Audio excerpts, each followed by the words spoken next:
The series wrapped up and his strategies vindicated. Virat Kohli arrived here for the final test with a proud strut. The only speculative interest in this match is restricted to predicting how long this test will last and how many changes to the playing 11 will Kohli make. Unlike his predecessors, Kohli doesn't quite believe in retaining a win combination. Take for instance this series, where he has been making wholesale changes. Barring one or two, most of them have been validated as well. But whether those changes have a long-term value has to be seen, like excluding Murali Vijay, and one can only assume that Kohli experimented because he could afford to against a modest West Indies.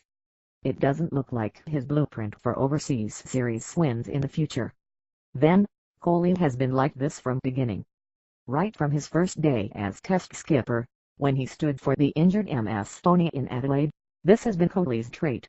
He made an eventually counterintuitive decision to hand debut to leg spinner Karn Sharma, at the expense of Ravichandran Ashwin.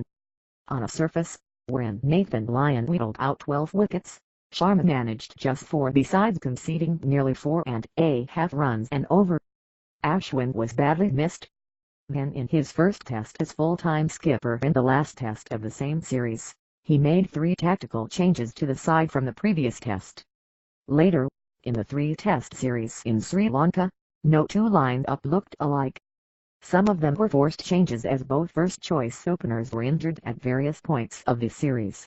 Then Wriddhiman Saha was injured before the 3rd test, but he ensured that all 15 of the team, except Karunakaran and Bhuvneshwar Kumar, got a look in. So was the case when South Africa toured India later last year as well. Kohli accepts no one-like changes, but he is governed by his own logic and convictions, then whims, besides the team-first platitude. Usually if you see very few people like change. This team doesn't think how others would react or what they might say. We put out a combination that's best according to the pitch, he says. Kohli has results and numbers to defend his beliefs also. He has won 7 and lost only 2 of the 13 matches as skipper. So, he might push Stuart Beanie onto the board for the dead rubber, and for all one knows, he might even take a 5-4 and justify his claim. Or score 100. Kohli's strategy will again stand vindicated and paeans could be sung on his logic and intuitions. But the greater question is that will Kohli be able to get away with so many changes against a discernibly superior side? Take for instance a hypothetical situation, as in benching Vijay and Cheteshwar Pujara on a first-day surface like in St. Lucia, against a more rounded bowling attack that the West Indies possessed.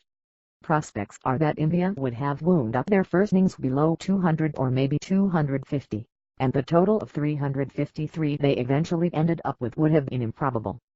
Kohli, then, would have left with little wriggle room to defend his strategies. The bottom line is that your strategies, to a large degree, are made to look good or bad by the quality of the opposition you are playing against.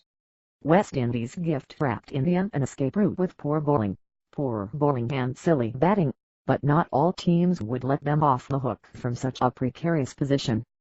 The Vijay question while dispensing with Pujara had an arguable logic, as he had been struggling to put on big scores, overlooking Murali Vijay not only seemed injudicious but imprudent. It's doubtful whether any of his predecessors would have meted out a similar treatment to their side's most valuable batsmen. For, in the last 3 years, along with Kohli and Ajinkya Rahane, Vijay has been India's most consistent batsman. In fact, though he might not have racked up as many as hundreds as either in this span, he has shown he was condition-proof than either. He was India's best batsman in England, averaging 40.20 as opposed to Rahane's 33.22 and Kohli's own woeful 13.40. Agreed that KL Rahul couldn't be dropped and Kohli wanted to pack in Rohit Sharma for Pujara, but even then, Vijay merited a place ahead of Shikhar Dhawan. Whichever way you look at it, Kohli can't win this Vijay argument. Even in Pujara's case, sidestepping him for Rahul was understandable, but him being made way for Sharma was confounding. Sharma, as Kohli always reiterates, has the ability to impact matches if he bats for a session, but since his back-to-back hundreds against West Indies in his debut series, he has done trifle little to underline his capabilities. Take out those 2 tests, he has accumulated a pitiable 658 at 23.50 in 15 tests. Futurist numbers in the same span read 1172 runs at 35.51 in 19 tests. And those included 2 of the finest knocks in recent times, 153 in Johannesburg and 145 not out on a seaming surface in SSC, where he carried his bat, which, by the way, was not a long time ago. Just 7 tests before. It's more than perceptible that Kohli prefers aggressive batsmen and aggressive bowlers. He is an aggressive batsman and skipper himself, and the trigger behind all his decisions is his undiluted belief in aggression. Hence perhaps his unflagging backing of Dhawan and Sharma.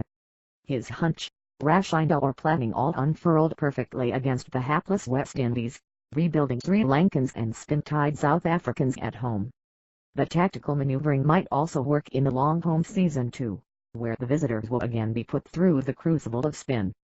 But next year, when India begin their trips to tougher climes to meet tougher teams, will begin Kohli's real test of beliefs and convictions, hunches and gut feeling.